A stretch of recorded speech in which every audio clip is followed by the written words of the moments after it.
चलिए आज एक ऐसी कहानी में उतरते हैं जो इज्जत, जुनून और एक ऐसी जुर्रतमंदाना चाल के गिर्द घूमती है जिसने एक पूरे शहर को हिला कर रख दिया था। ये वो दास्तान है जो सरगोशियों से शुरू हुई और एक तूफान पर ख़त्म हुई। सोचें, शहर का जो ऊंचा तबका है ना, वहाँ एक आग सी लगी हुई थी। हर महफिल में, हर कोने में बस एक ही चर्चा था। एक स्कैंडल जन्म ले रहा था और उसकी लपेट में थी शहर की सबसे मुअज़्ज़ज़ ख़वातीन। और इस सब के बीच में कौन था? एक आली मकाम खातून जुलेखा और उसका खादिम यूसुफ। ये सारा तनाज़ा, ये सारी बातें इन्हीं दो किरदारों के गिर्द घूम रही थी। तो भाई आफात थी क्या? बात ये फैल रही थी कि जुलेखा, जो कि एक बड़ी खातून थी, वो अपने ही खादिम यूसुफ पर दिल हार बैठी थी। सिर्फ यही नहीं, बल्कि वो उसे अपनी तरफ मायल करने के लिए हर हद से गुजर रही थी। लेकिन यूसुफ का मुसलसल इनकार इस मामले को और हवा दे रहा था। और देखें, जो बातें पहले बंद दरवाजों के पीछे होती थी ना, अब वो खुलेआम इल्जाम बन गई थी। ये कोई मामूली गपशप नहीं लाई थी, बल्कि जुलेखा के किरदार पर एक ऐसा दाग बन गई थी जिसने उसकी पूरी दुनिया को हिला कर रख दिया था। और इसके नताइज? अरे नताइज तो बहुत ही संगीन थे। अवामी सतह पर जिल्लत और रुसवाई, शौहर का गुस्सा जो सातवें आसमान पर था, और शहर की तमाम मुअज़्ज़ज़ ख़वातीन जो कल तक उसकी सहेलियां थीं, आज उसकी मजम्मत कर रही थीं। मतलब जुलेखा हर तरफ से गिर चुकी थी। लेकिन यहां कहानी एक मोड़ लेती है। शर्म से छुपने के बजाय जुलेखा ने क्या किया? उसने फैसला किया कि वो सामना करेगी।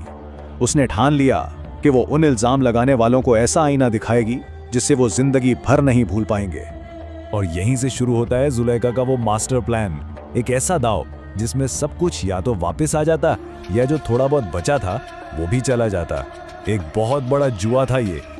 अब ये प्लान था क्या? बड़ा सीधा सादा लेकिन बहुत गहरा। पहला कदम, शहर की तमाम बड़ी खवातीन को एक दावत पर बुलाया जाए।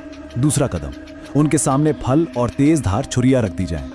तीसरा और सबसे अहम कदम, सही वक्त पर यूसुफ को सबके सामने लाया जाए।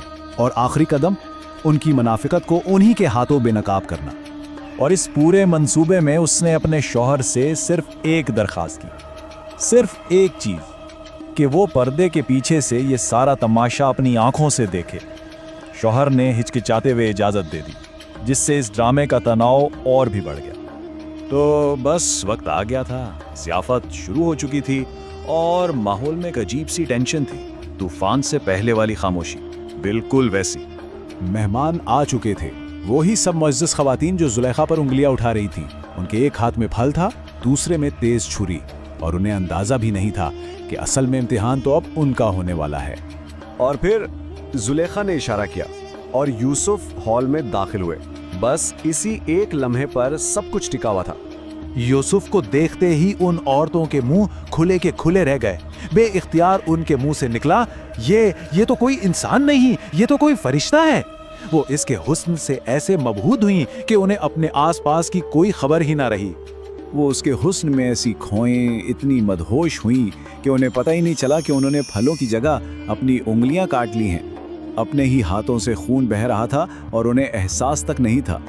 अब जरा इस तजाद को देखें। इल्ज़ाम क्या था कि जुलेखा एक मामूली खादिम की मोहब्बत में गिरफ्तार होकर कमज़ोर पड़ गई, और हकीकत क्या निकली कि यही इल्ज़ाम लगाने वाली औरतें सिर्फ एक नज़र में अपने होशो हवास खो बैठी। है ना कमाल की मुनाफिकत। और बस यही तो जुलेखा की जीत थी। उसने इन सब का सामना किया और कहा, आप लोगों ने इसे सिर्फ एक बार देखा और अपनी ये हालत कर ली। मैं तो इसे हर रोज़ देखती हूँ। अब बताएं, अगर मेरी जगह आप होती तो क्या करती? कोई जवाब था इनके पास? बिल्कुल नहीं। उसके बाद क्या होता? सबके सर शर्म से झुक गए। उन्होंने मान लिया कि हाँ, जुलेखा बेकसूर है और ये सब उनकी बेबुनियाद बातें थीं। और इस एक चाल से जुलेखा ने अपने सब नाक़िदीन को हमेशा के लिए चुप करा दिया। तो ठीक है, इंसाफ तो मिल गया, इज्जत भी वापस आ गई, लेकिन कहानी यहाँ ख़त्म नहीं होती। एक बड़ा सवाल अभी भी बाकी है कि ये जंग तो जीत ली गई, लेकिन इस जुनून की असल कीमत क्या अदा करनी पड़ेगी? क्या एक लम्हे की ये जीत आने वाले तूफान का पेश खेमा तो नहीं?